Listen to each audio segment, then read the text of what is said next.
बहू के हाथ। घर की बहू शीना को इस बात का बड़ा घमंड था कि जिस काम में वो हाथ डालती थी वो काम अच्छा हो ही जाता है। शीना की हर बात में हाथ का इस्तेमाल जरूर होता था। एक दिन शीना का पति आकाश उससे कहता है, कल जो वो भिंडी बनाई थी ना तुमने, वाह वाह वाह वाह, मजे आ गए। मैंने अपने हाथ से बनाई थी। मेरे हाथ में वैसे भी जादू है, जिस चीज को छू लेती हूँ सोना बन जाती है। अब ये थोड़ा ज्यादा हो रहा है। मतलब अगर हर चीज को छू के सोना ही बना देती हो तुम, तो हमारे नाम के पीछे भी मणि लगा देते हम। चुप रहो, मुंह पे हाथ रख लो, कुछ भी बोलते रहते हो। शीना की सास बगिया से पूजा के लिए फूल चुन रही थी। सुंदर, अति सुंदर, कितने प्यारे गुलाब के फूल हैं। भगवान जी खुश हो जाएंगे। मैंने अपने हाथों से जो पौधा लगाया था, मेरे हाथों की कोई भी चीज बेकार नहीं जाती। हाँ बेटा, सही कह रही है। इसीलिए तो तुम्हारे पिताजी से मैंने अपने बेटे के लिए तुम्हारा हाथ मांगा था। और उन्होंने हाथों हाथ में मेरा हाथ आपकी बेटी के हाथ में दे भी दिया था। हाँ बेटा, वो तो है, पर मुझे ये बता, तू ये हर बात में हाथ क्यों बीच में लेकर आती है?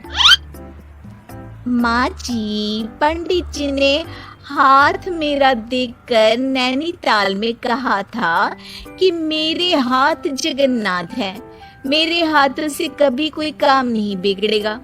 तो मेरे हाथों की तारीफ तो मुझे करनी पड़ेगी ना। हाँ हाँ, ठीक ही कह रही हो वैसे। तो मिलाओ हाथ इसी बात पर। शीना को न सिर्फ इस बात पे गर्व था कि उसके हाथ से सब अच्छा होता है, बल्कि घर के सारे काम भी वो पहले अपने हाथ से करती, फिर कोई दूसरा उन कामों को कर पाता। एक दिन शीना कपड़े धो रही थी। अरे घर में वॉशिंग मशीन है तो सही, खुद क्यों थक रही हो? कपड़े पहले मेरे हाथ से धुलेंगे, फिर वॉशिंग मशीन से। पहले हाथ की सफाई, फिर मशीन की धुलाई। अगर आज डाकू गब्बर सिंह होता ना, तो वो ये हाथ मुझे दे दे ठाकुर तुमसे जरूर कहता, और मैं तो दिलवा भी देता तुम्हारे हाथ। हर एक काम में हाथ बटाओ, ज्यादा जुबान न चलाओ, वरना दूंगी एक उल्टे हाथ से। क्या दोगी? कपड़े दूंगी, लो निचोड़ो। ऐसे ही एक दिन, अरे बहू, ये सोफे पर चढ़कर हाथ से पंखा क्यों घुमा रही हो? माँ जी, क्योंकि मेरे हाथ से घूमेगा तो ज्यादा अच्छे से हवा देगा। अरे बेटा, फिर तो तुम गाड़ी का पहिया भी हाथ से घुमा के मायके जाया करो। एक बार आकाश ने घर पर कार लाने की बात छेड़ी। माँ, सोच रहा हूँ कि एक कार लेकर आता हूँ। ले ले बेटा, क्यों नहीं? अरे पैसे हो तो हवाई जहाज भी ले लेना। हाँ, पैसा तो हाथ का मेल है, ले लेते हैं।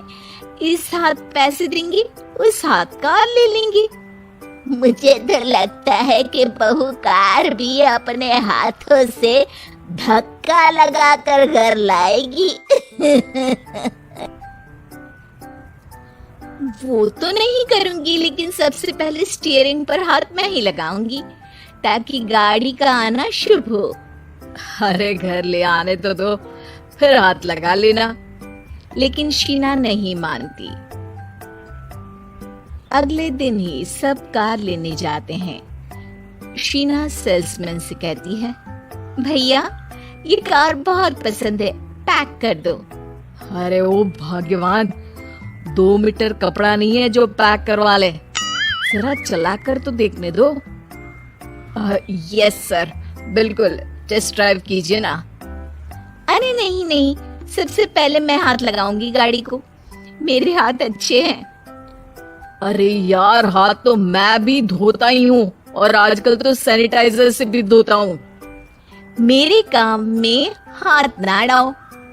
अरे टांग ना अड़ा होता है भाग्यवान, हाथ नहीं। शीना ड्राइविंग सीट पर बैठ जाती है और आकाश उसे गाड़ी के फंक्शन समझाता है। देखो शीना, ध्यान रखना, ये है स्टीयरिंग, इससे राइट लेफ्ट जाएंगे। ये है एक्सेलरेटर, इससे स्पीड कंट्रोल कर सकते हैं।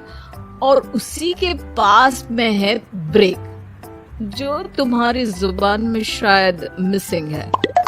ठीक है, ज्यादा भी सिखाने की जरूरत नहीं है। मेरी माँ तो कहती है कि मैं अगर अपनी शुभ हाथ लगा दूं तो जग घूम जाए, तो ये स्टीयरिंग क्या चीज है।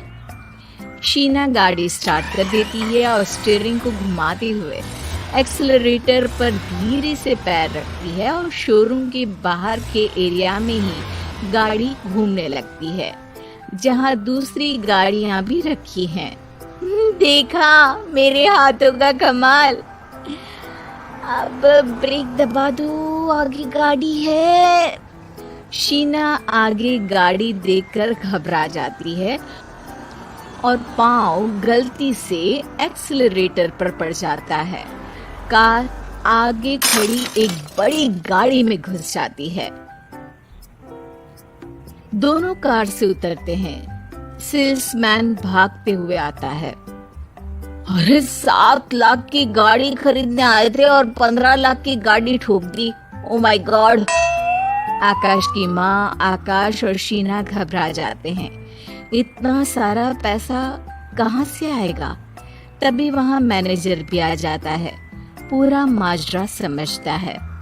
अरे टेंशन मत लीजिए, गाड़ियों का इंश्योरेंस था, आप जो कार लेने आए थे वही खरीद लीजिए। पर मैडम, जब तक आप सीख ना ले तब तक गाड़ी मत चलाइएगा। अभी तो आपने गाड़ी बस ठोकी है, जिसका बीमा भी था, लेकिन सड़क पे चलते हर इंसान का बीमा नहीं होता।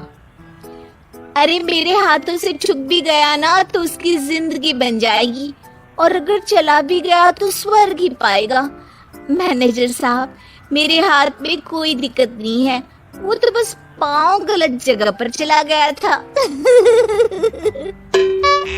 शीना की बात सुनकर आकाश अपना सर पीटता है और उसकी सास अपने हाथ से खुद का मुंह छिपा लेती है और मैनेजर हाथ जोड़कर माफी मांग लेता है।